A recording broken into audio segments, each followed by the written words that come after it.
to the Balloon Party with Tim McKernan on 101 ESPN. Driven by Munganast Acura. Yes. Haha. Yes. I don't know. I feel like that pause, while Jim Rome-esque, just didn't feel comfortable with it. What do you think, Matt? It's a Friday. You're excused. Yeah, I want to experiment on today's program. Jackson is not in. He was wearing a Sleepless in Seattle T-shirt last night at the Chandelier Bar in the Cosmopolitan, Las Vegas. As I guess he's taken a vow of celibacy. Is that not what the 20-year-old lasses from L.A. are looking for? Somebody texted it into TMA this morning. And I go, okay, this is another thing one of our listeners is making crap up. And then sent in the picture. I go, hey, were you really wearing a Sleepless in Seattle T-shirt when you went out in Las Vegas last night? And he confirmed it. And I felt like Carlos Beltran when that breaking ball came in from Wainwright. And I go, oh, froze. And I'm like, oh, I gotta pull him aside now. So maybe Jamie Rivers will pull him aside in a different way when he finds out about that. I was alarmed. I don't know what to say. I'm so confused. Like, here's the thing.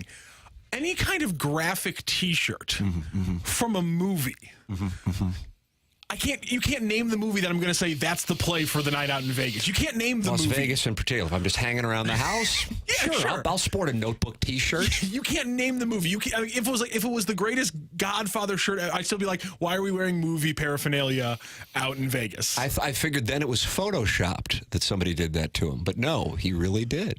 But maybe it was a meta play. Maybe he's like, you know what?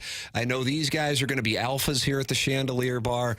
I'm going to go on a third level thought process, and I'm going to be wearing Sleepless in Seattle T-shirts and try to recruit bachelorette parties with my Tom Hanks, Meg Ryan rom-com from 5 years before I was born. I don't know what the thought process was. He'll be back on Monday, but the great Matt Rocchio is in here today for Balloon Party. You can watch on YouTube, participate in the chat. You can text in Air Comfort Service text line. Matt will handle the Little Piddles Angry Beaver 6-shooter today, and we welcome you to participate by texting in 314-399-9646 Air Comfort Service text line. We got big news here. And I would call it breaking news. Maybe not as big as the Sleepless in Seattle T-shirt, but here it is. Join 101 ESPN and Bud Light for Blues and Brews on Friday evening, September 22nd at the Anheuser-Busch Brewery. Get fired up for the blues season at this outdoor street party featuring live music from country music star Chris Lang and local blues musician Marquise Knox. This plus appearances by blues players and alumni food trucks, merch from the Blues and 101 ESPN giveaways and more. Tickets are on sale now. Visit 101ESPN.com for additional event details and to purchase your tickets for Blues and Brews. That's taking place on September 22nd at the Anheuser-Busch Brewery. There it is. Did they also announce who the captain was in there? That's apparently what the fans were wanting. Okay, that was not being mentioned in this particular copy, nor this copy where we're giving away tickets to Shinedown. 101 ESPN has your chance to win a pair of lawn tickets to see Shinedown with special guest Papa Roach next Sunday night, September 3rd at Hollywood Casino Amphitheater. Text in to score free tickets on this program. 314-399-9646. Matt and I will decide the text of the day at about 10:55, and you will win tickets to Shinedown. You can also find a bonus chance at winning free tickets for the show right now on the 101 mobile app. Get all the details at 101ESPN.com. There it is. Every time I come in here in between doing TMA and Balloon Party, I talk it over with you and Randy and Brooke and Carrie, and I say, what were the people talking about on the opening drive? And you said today the people were at peace. The people were happy. Yeah, and we even kind of poked the bee's nest a little bit. We talked about the success that the other pitchers are finding outside of the Cardinals organization. Oh, that is a topic that'll get people going. Yeah, Jack Flaherty also having a little bit of a issue in Baltimore with his body not getting right, I guess, as he wants to phrase it. Well, and obviously the Jack Flaherty fans just come out in droves whenever you mention him. So that doesn't surprise me. That's a go-to play. Jack Flaherty in 2023, Matt Carpenter in 2021. Yeah. There's my analogy. If this were the SAT, that's what I would go with. Matt, you've been charged with a significant responsibility here. You have to handle the Little Piddles Angry Beaver Friday 6-shooter. Oh, yeah. I love the 6-shooter. I think the people love the 6-shooter. You've got to now try to fill those shoes. You got to wear that Sleepless in Seattle t-shirt at the Chandelier Bar. I don't know if you can do it. I think you can. We're both Southside guys. We're relatable. We didn't go to Horton Watkins and look down on the common man, the proletariat. Let's see what you got. Ladies and gentlemen, it's time for the Lil Piddles Angry Beaver Friday 6-shooter. A Friday tradition unlike any other. Let's spin the chamber for the Lil Piddles Friday 6-shooter. Presented by the Angry Beaver, a couple of blocks south of Busch Stadium. Mention Piddles for $5 off any pizza. Question 1. There it is. So the question number one. It just got loaded there. Yeah, right. Question number 1 is loaded up. I part of this question was going to be an update from Little Piddles in Vegas. So we already got that. I do have to ask though, when you're planning to talk to the bachelorette party, should you dress like you're going to shoot for third string? I'm going to need you to elaborate on that. He's got the Sleepless in Seattle t-shirt. Mm-hmm. You should be, when you're going to the bachelorette party, you should be shooting for, if she's available, the maid of honor, right? Like, you got to be shooting for the bridal party, right? Look at you. You got to be shooting. I'm saying you shoot for the stars. I mean, the way I kind of handicap the bachelorette party, to be honest with you, and if we're in Las Vegas or Nashville and we've traveled from far and wide, it depends on the age range. Now, my assessment of the Chandelier Bar, not to go too into the weeds on Las Vegas, Chandelier Bar is huge. That's a great place. I hang out and I'll have a libation at the Chandelier Bar.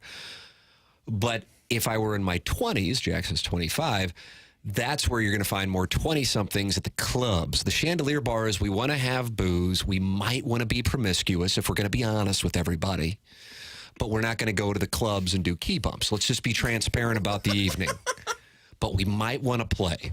We're not happy in our marriages. This can be our getaway. If we're going to be honest. Are we going to be honest today? I've decided today's a big Honesty Friday. Honesty in media. So they might be like, you know what would give me a little peace of mind is if a 25-year-old HD2 radio producer found me attractive. But am I attracted to a guy wearing a Sleepless in Seattle t-shirt? And does that then mitigate the positivity of landing the 25-year-old boy because he's wearing a Sleepless in Seattle t-shirt? Here's why the Sleepless in Seattle t-shirt is specifically a bad idea. You've limited it to one reason. Yes, it's a rom-com. It's going to make you seem sappy. You're not the one who's just going to stay quiet after the weekend if you're wearing a Sleepless in Seattle t-shirt. You're going to try to find her and converse with her across America. And she's thinking, I'm not trying to get that right here. This is one and done. Going back to the husband. Mm-hmm. This was a thing. We'll blame it on the Chardonnay. Exactly. Okay, I got to tell you, I really like the way you thought through that. That was nice. It's like, no, he's on King Jack. I can tell he's got a king and he's got a jack. Very nice. Well, yeah, I was going to, because he's obviously not having fun in that way. So I was going to talk about maybe you assumed that the Sleepless in Seattle t-shirt didn't work. I did. I was thinking maybe then if we need Jackson to do something, maybe I can send him to the sports book to put in a couple of wagers for me. Oh, good. And what do you got? I was in Denver a few weekends ago and I put down a unit and my unit size is like Jackson, so I don't want to be braggy here, but it's $10,000. Sorry about that, guys. I've done well here in local radio, obviously. Absolutely. So I put down a unit on Mizzou over 6.5. I love the play. I figured you would. We finally got confirmation what a lot of people thought, which is it's going to be what I'm calling a live QB battle going into the season. I like that. For the Tigers. I like that. And I was going to ask, now that it's 100% confirmed, should I call Jackson and add units to the bet, or should I stay pat where I'm at? I really like the play of the Missouri over 6.5. Mm-hmm. I rarely feel this passionate about a season-long wager, but I feel very strongly about it. So I'll be exposed. I'll be blowing in the wind here on TMA and on 101 ESPN with this play, but I really like it. My main reason being the 18 returning starters.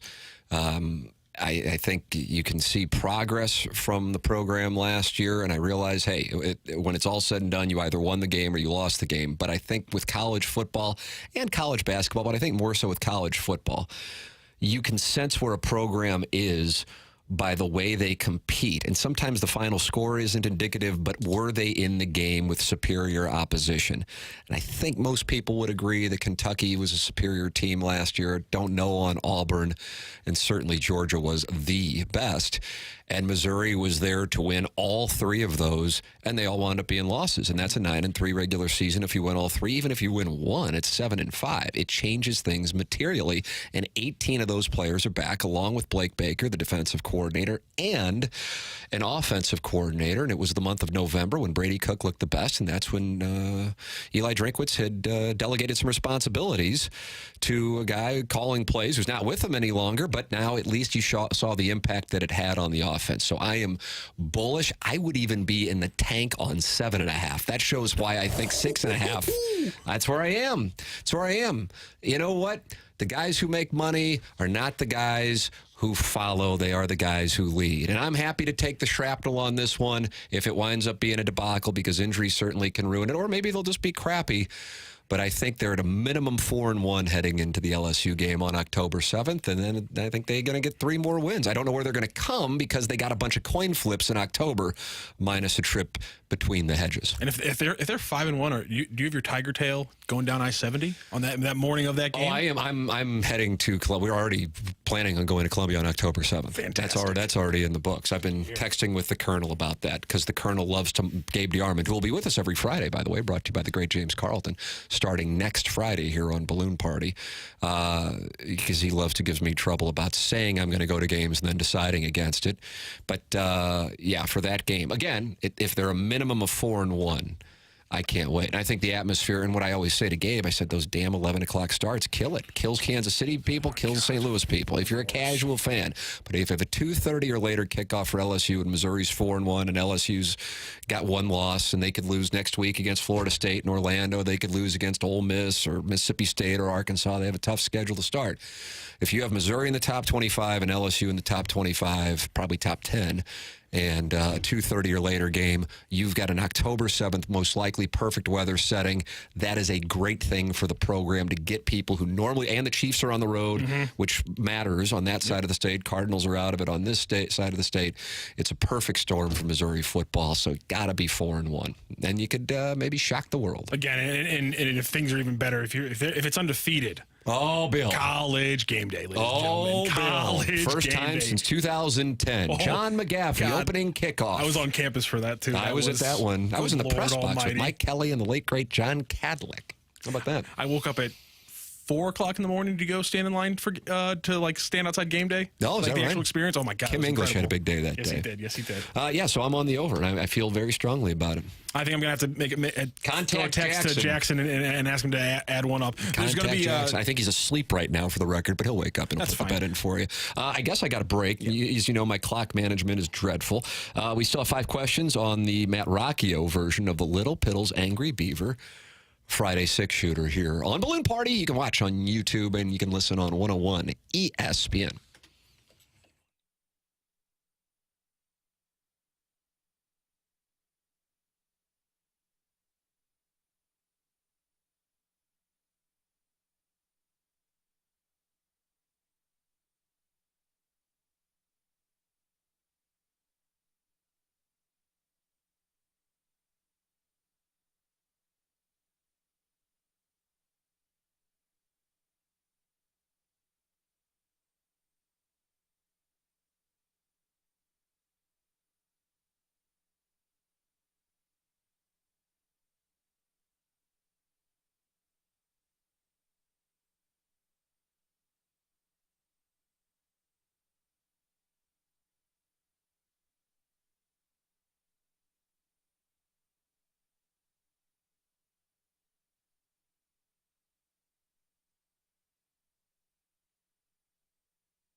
you've got a diversified return track setting. Just the ones that are in the system. Oh, I don't know exactly which ones Jackson always uses. My apologies. No. Hey, listen, it's not a complaint. It just, I was like, oh, is this like and welcome back to the balloon party. It's time for the Little Piddles Angry Beaver 6-shooter, so I didn't want to step on it. Welcome back. We are here with Matt Rocchio because he is filling in for Jackson, who is in Las Vegas. He'll be back on Monday. Matt, you have been charged with handling the 6-shooter presented by Angry Beaver. Not an easy responsibility, but I love the first question. Let's see what we got on the second one. Question 2. Nice. All right, let's get into question number 2 here. A recent report here. Giannis Antetokounmpo is up for an extension coming up here. Wow, what a tribute to Jackson. You go right to the association. I forgot you're an association guy, too. Oh, yeah, I love basketball. I don't try. I guess I don't try to shoehorn it. How do you handle it on opening drive? If there's a big Does thing, Randy look at you with disdain if you bring up the association? Because Randy's really likely to. Randy's bringing up Larsa Pippen and Baby Jordan every chance he gets. So we're association adjacent. Okay. A lot with that story anyhow. But this one, so he's up for a 3-year, $173 million extension that would begin on September 22nd. However, he's outlined some parameters he wants before he signs that extension. He's quoted telling the Times, "At the end of the day, I feel all my teammates know, and the organization knows that I want to win a championship." He has talked about how he wants to be on a team for his entire career, but he did call winning a title in 2021, quote unquote, the best feeling. And at the end of the day, being a winner, it's over that goal. So, not necessarily on Giannis and the Bucks here. I just want to know your thoughts. You have the Harden situation with him calling out as the president of basketball operations for the 76ers. I will never play for a team that employs that man. Is the NBA potentially going to hit a tipping point in the player empowerment era? Or is Giannis, especially for a mid-market team, holding ownership's feet to the fire, a good thing for basketball fans and especially mid-market teams, which usually struggle in the NBA? I like what he's doing. Yeah. I like what he's doing. And the reason I thought you might be going this direction, and maybe someday it'll happen. I don't know. Arenado doesn't strike me as the kind of guy. Maybe he would if he really gets frustrated. To say what wound up with that meeting between him and John Mozeliak in Orange County last year in early October when Mozeliak flew out there and then Arenado announced that he was not going to opt out. Listen, this is, of course, 100% speculation because I don't know what was said in that meeting, but my theory, and I would imagine many people listening, perhaps you as well, Matt, would say that Arenado wanted to hear what the organization's plans were for the offseason and the long term. So he knows that he's going to be playing for a team competing for championships and not just tying his career to another Colorado Rockies situation. Now, the Cardinals hadn't done what the Rockies have done, but you want to know that because you do have leverage in that moment. And so that is why I think what took place this past offseason was something that was worthy of confusion, is the word I use to describe my feelings toward it. And if you're Nolan Arenado, confusion perhaps would be one of the words, and potentially being upset by it because the Cardinals did nothing to tend to the pitching situation, and the pitching situation is what played a large role in the fact that this has been an absolute disaster. So, yeah, if I am a franchise player, and in the NBA, I would say that you have a higher percentage of franchise players than in Major League Baseball, in part because, they're 20% of the starting lineup and therefore have a larger impact than in baseball. But if you have that kind of power, utilize it. And I appreciate that. And I would imagine Bucks fans appreciate it.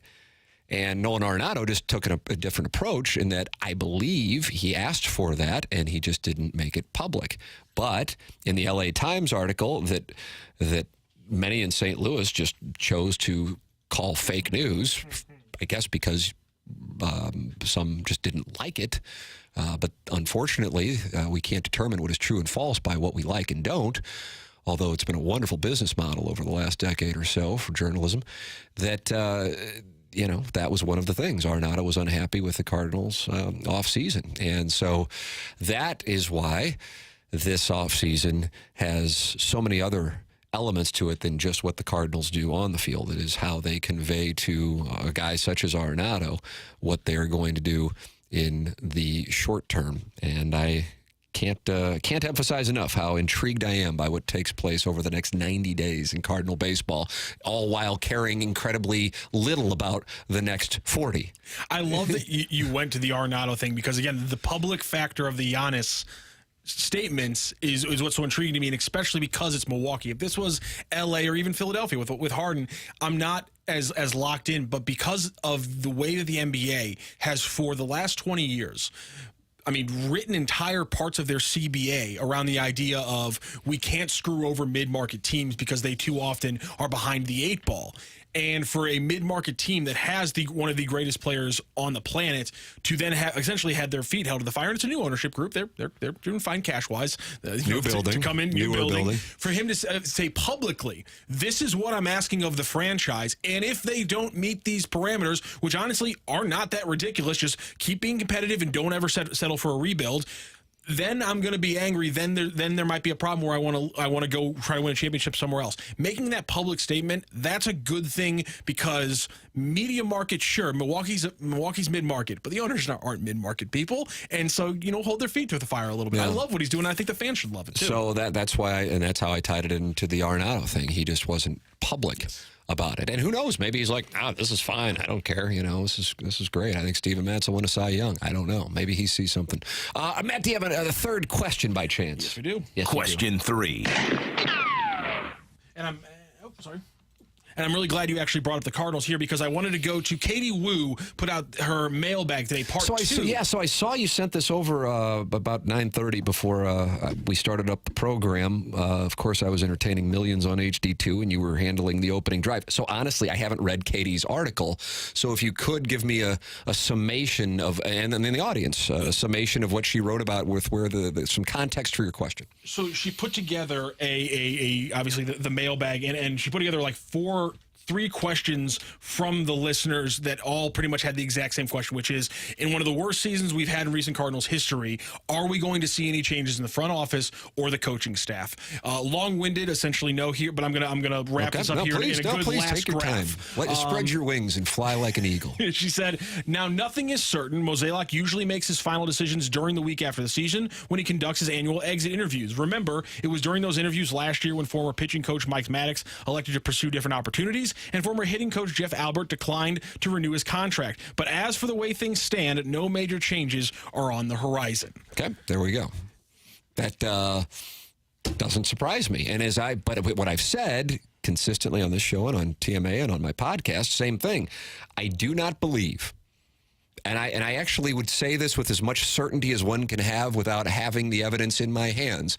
I do not believe any other team, any other market in Major League Baseball, including that which you would consider to be the most apathetic, and I don't know what you would consider, what's the most apathetic baseball market at this moment?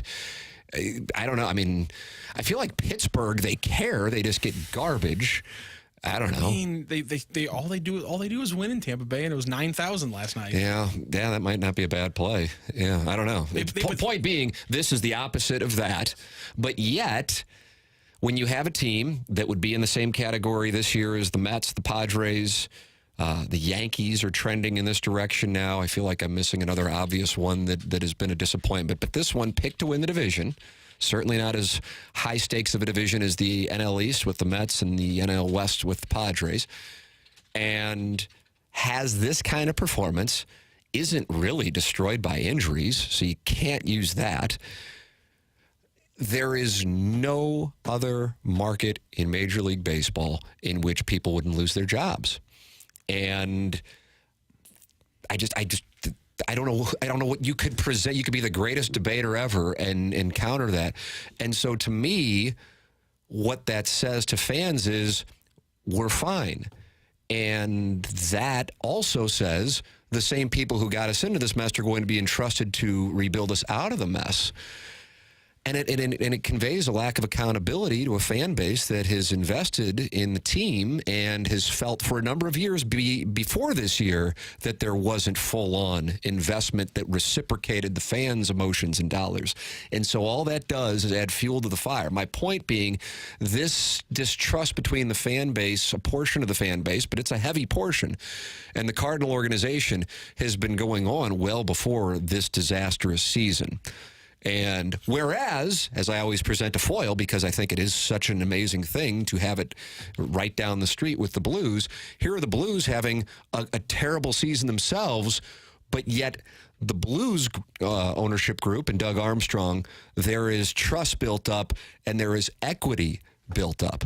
The Cardinals didn't have that going into the season. Then you have this season, and then you don't make any changes in the offseason with the management. All that does is reemphasize and reinforce the belief from a portion of the fan base. And like I said, it's not just like a sliver. It's a significant portion of the fan base. It's the majority, I think, that the organization is content.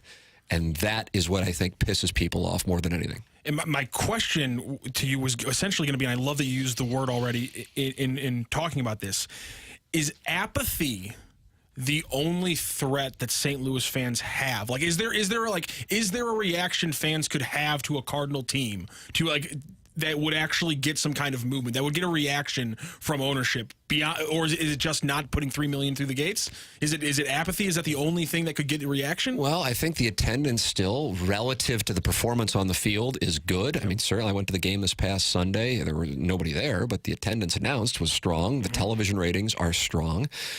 I don't think St. Louis is capable of apathy. I'm sure some of the older listeners would say, oh, you weren't around for the 1970s, and I wasn't, but it's also a totally different time.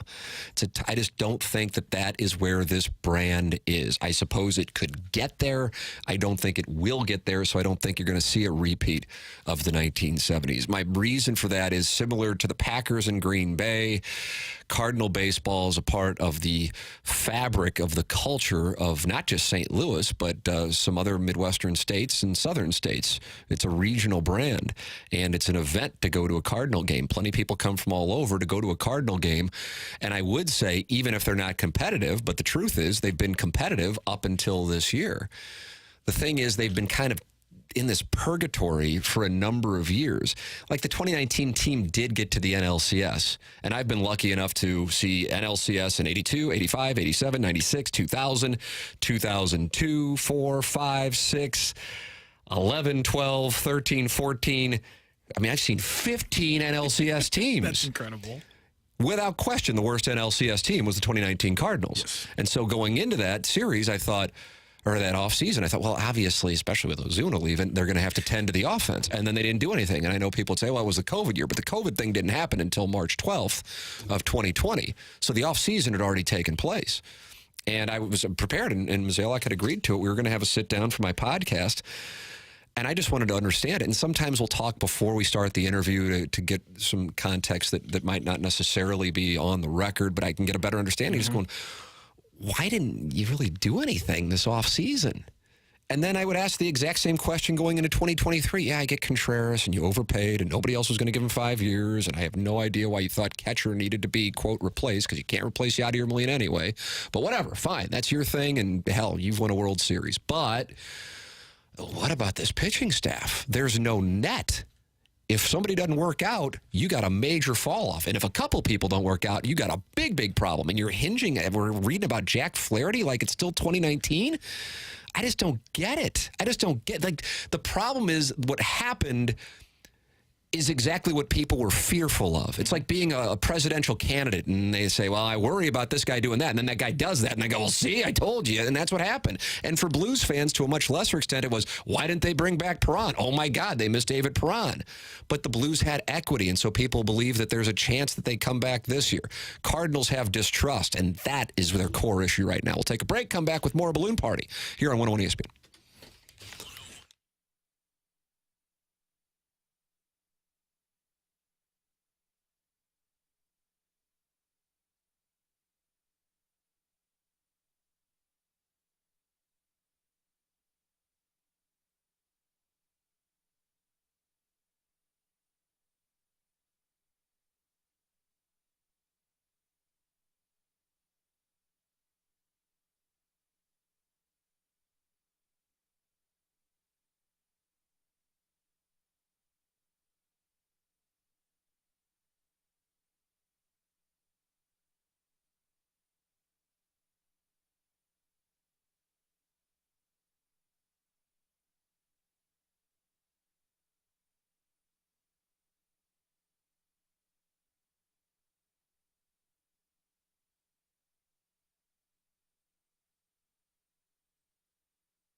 This is Rocky with your Sports Center update, brought to you by Saliga Heating and Cooling. The Cardinals back in action after a day off, starting a 3-game series in Philadelphia. 6:05 first pitch. It'll be Miles Michaelis facing off against the lefty for the Phillies, Christopher Sanchez. St. Louis City SC also back in action this weekend. They face off against Orlando City tomorrow. It's a 6:30 p.m. kickoff for that game. That is your Sports Center update, brought to you by Saliga Heating and Cooling, an independent American Standard heating and air conditioning dealer.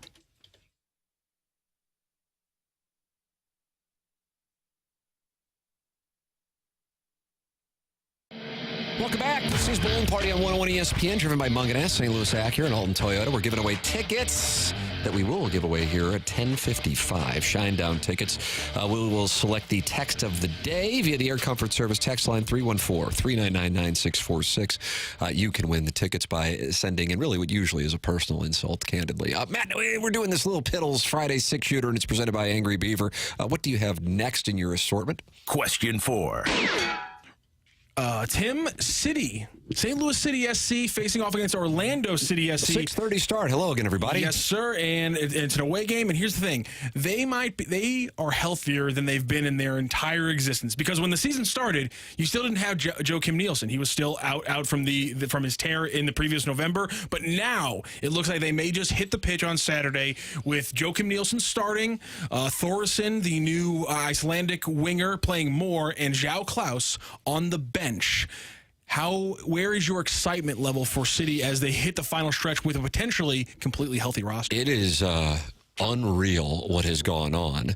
And the thing is that we could have something that I don't think anybody honestly could have predicted back when the season started. It is an expansion team, not only hosting playoff games, but perhaps being the team to beat in the Western Conference. Now, Taylor Twellman's on every Tuesday here on the show, brought to you by Together Credit Union, and he said that he still, if he had to bet, he would put the money on LAFC to win the Western Conference. But at the very least, they are in the mix, and they certainly should be hosting a playoff game at a minimum. And so from that standpoint, to have that in year one, and he said nobody is going to want to come through that building and try to beat City in that building. So I don't see any, but I'm looking at it through, candidly, a very unsophisticated eye. Because I looked on the win on Sunday against Austin. I'm going, oh my God, 6 goals. But then I texted producer Joe's the guy, actually, producer okay. Joe, and I read his text with Twellman on Tuesday, and I said, what do you think of the game? Thinking he's going to go, oh my God, 6 goals. And he goes, well, that they could have lost if it weren't for Berkey. And I go, oh, so you see things differently than I do. And then I read that to Twellman. He goes, well, whoever your buddy is, he knows what he's talking about. He goes, because the expected goals on 3 of the shots was 2.83. Yeah. In other words, he basically should have let up 3 more goals, and he saved 3 goals that many goalies would not. In other words, they could have lost a game they scored 6 in, and or had a draw, and how brutal would that have been? So to get these guys back, to get healthy, to get this opportunity for the stretch run, which will feature difficult opposition, it's perfect timing, and it's become now a Saturday tradition for me, looking forward to watching their games. And I think it has for a lot of people. I imagine there are a lot of people. We actually took a poll in the text inbox on Monday or Tuesday, your interest level versus 5-6 months ago before everything started up. And the vast majority of people said, yeah, I was interested, but I didn't expect this. And I think it's a combination of the success on the field, but then also just how incredible that atmosphere is. Those 2 factors leading to the increased interest. Your thoughts are welcome. 314-399-9646, Air Comfort Service text line. My terrible clock management means we are going to take a break now and catch up. We will give away the tickets to Shinedown in the next segment, plus wrap up the Little Piddles Angry Beaver Friday 6-shooter. You're listening to Balloon Party on 101 ESPN.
Welcome back. Final segment of Balloon Party on this Friday, August 25th, 2023.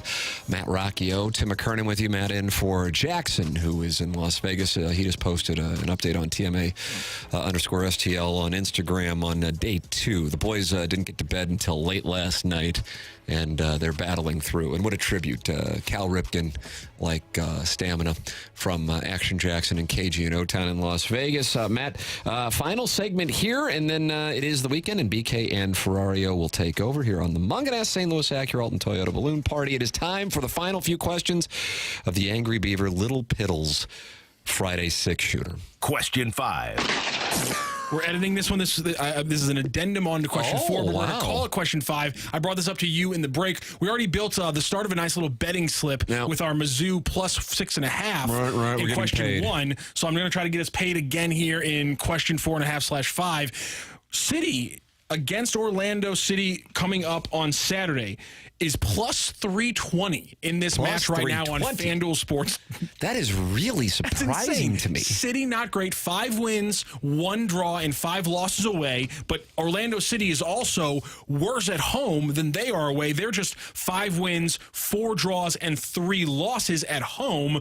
So kind of, it seems like an odd number to me. Again, Orlando City, not a scrub. It is an odd number. I don't really know what else to say. I mean, plus 320, that kind of would be like, I don't know, like a money line when Missouri plays Tennessee, I think. I think that's kind of what it would be. When Georgia, I don't think it'd be that. I think it'd probably be higher. But yeah, I mean, that's an odd number. At the same time, real straightforward to everybody. I'm seeing plus 335 where I'm looking. So, I don't know what to say. I got to text producer Joe and see if what he thinks on that. We went through like a 3-part thing. You text producer Joe, and then we all text Jackson so that we can get paid. To place the wager, so we can get see if we're missing something on this. Yeah, I mean, just from a straight payoff situation, it's like, well, that's worth 3.5 to 1 on my number. So I don't know. Someone I just texted him with the line. Yeah, from my standpoint, that'd be worth throwing. I know you and Jackson throw around 10,000. I don't have that. But throwing something on and getting 3.5 to 1, absolutely. Question 6. Question 6. I'm gonna go ahead and fill out the betting slip here because I got to get your mindset on golf. We had Jay Delsing on earlier today with the opening drive. He pointed out the oddity. It's the first time ever the Ryder Cup is going to be in Italy. It's Guardania Rome is where the course is going to be. I checked the odds here on this one. The USA minus 135, European team plus 150. Is the fact that it's a more of an unknown with a course in Italy, does that change how you bet on this Ryder Cup going in, or do you need to see the captain's picks before you even think about it? I know what they do. I mean, I'm going to go kind of golf nerd here, but you asked. They set up the golf course differently when the United States plays in Europe, because they know the United States at this moment has the longer hitters, and so they make the conditions more penal if you miss the fairway. So the United States can't take the Bryson DeChambeau winged foot approach of we'll just bomb it and then hit it out of the rough with a wedge and see if we can birdie, and if not, we'll par. So that's what they do. They did that a couple of years, I guess it was 2018, I think, in Paris, if memory serves. And so it's a totally different course setup than what you see for the most part if you are watching the PGA Tour in the United States. So I'm seeing minus 160 where I'm looking. Wow. So I certainly want to see the United States win. I'm really looking forward to it. It's great that Missouri doesn't have a real big opponent that weekend, although it's not a guarantee. They're playing Vanderbilt that weekend. And I know it'll be, 6 or 7 hours ahead of Central Time in Rome. But I think if I'm giving people my candid wagering advice, I think Europe plus 130 is the play. Yeah, I'll be pulling for the United States. I mean, if I have to lay 160 to win 100, or if I bet 100 to win 130, I would take Europe. It's just the United States hasn't won over there in 30 years in the Ryder Cup. And here's the other thing, by the way, I'm really going golf nerd here before I head to Farmington and play in the St. Gabriel Golf Tournament. Be leaving momentarily. Scotty Scheffler's putting is a real issue, and in that pressure situation where Scheffler admitted himself when he was on the tee in his first Ryder Cup, he couldn't feel his arms. That's not unique to him. That is the atmosphere of that. But he's already got a problem. I don't know exactly what the problem is. To simplify it, he's not making putts he should make at that level as the number one player in the world, but it is going to be exacerbated by the Ryder Cup and being the enemy, and that's a problem. If you looked at your number one player and you were Europe and going, oh, God, this guy's got a situation. Rory McIlroy hurt his back this week when he was down in Jupiter before heading to Atlanta for Eastlake. That could be a problem if that happened the week of the Ryder Cup. The Scottie Scheffler putting situation, you haven't had, and then I'll end it, because I think this is the most I've ever talked golf on this show in 20 months as far as like into the weeds. But Scottie Scheffler hit the ball better, to simplify it, not go into strokes gained and all of that, but hit the ball better than anybody has since Tiger Woods' Tiger Slam year, and yet didn't really have the kind of year you would think for how well he hit the golf ball, and that's because his putting, I don't know if I would call it yips, but it's just not right, and it's kind of a shame to watch. It's because it's not to the Steve Sachs, Rick Ankiel, Chuck Knobloch situation. Tom Watson had it for a period of time, but it's a thing. Tiger had it around the green at one point. It's a thing, and when you bring in the Ryder Cup, that's another reason why I would be more apt to take Europe. I wouldn't make the bet because I don't want to be watching and polling for Europe, but if I had to bet it, I would take Europe. So that is my, there is as much as you will hear from me on golf, most likely for the remainder of 2023. You see, Jackson's usually in this spot, and he's got enough golf. You know, he's got a lot of golf knowledge in his brain. I'm a amateur, and so I had to get an expert's opinion on. It's tough to win as it is, but they set the golf course up differently. But we've built a nice little betting slip here on the during the Little Piddle 6-shooter. We're going to go Missouri over 6.5. We're going to take City away plus 325. We're going to take Europe at home plus 135. There it is, and we're all going to get paid in the Escalade. And for you, with a $10,000 bet, my God, I mean, you're really going to be living high. Going to be on Main Street, St. Charles, ladies and gentlemen. That's where he's going to be. Matt Rocchio, thank you so much for filling in for Jackson while he wears his Sleepless in Seattle t-shirt in Las Vegas. What do you think the rom-com he goes with this week, or tonight, you think? Boy, I don't know. Final night in Las Vegas. TikTok, 10 things I hate about you. That's got to be the call. I mean, that's got to be the call. You get a young Heath, just like poking out there with the baby blues. I feel like that's the direction you go on a Friday night in Las Vegas. Esther's going to pull away from the bingo table, be ready for you. That's what I think is going to work for him. Jackson will be back on Monday. Matt will be back on the opening drive on Monday. This has been Balloon Party, driven by Munganess St. Louis Acura and Alton Toyota on 101 ESPN.